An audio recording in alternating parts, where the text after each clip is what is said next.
J'ai vécu dans une famille très créative. Ma mère était bibliothécaire. Elle écrivait beaucoup, elle lisait beaucoup. Mon père était professeur de langue et aussi musicien. On était toujours entourés des arts. J'étais dehors tout le temps. C'est là où j'ai développé vraiment une connexion avec la nature. J'ai pris beaucoup d'attention dans les détails, les petites fleurs, le gazon, les insectes.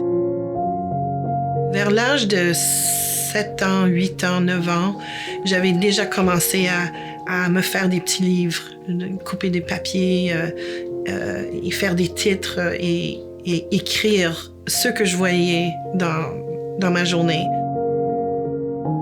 Mon art, c'est un peu un mélange de la mémoire, les histoires que j'ai vécues et aussi la réalité, ce que je vois.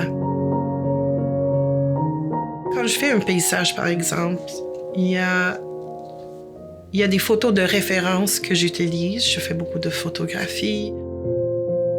J'utilise ces références pour la peinture, mais j'ajoute aussi la mémoire de ce que j'ai vu.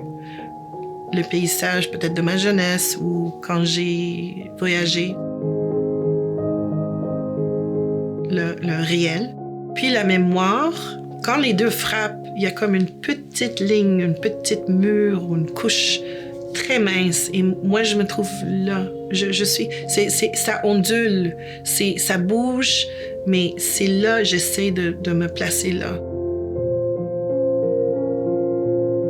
Être artiste, on peut être créatif, on peut être doué, mais si on n'a rien à dire, si on n'a pas un message, il y a quelque chose qui est peut-être perdu.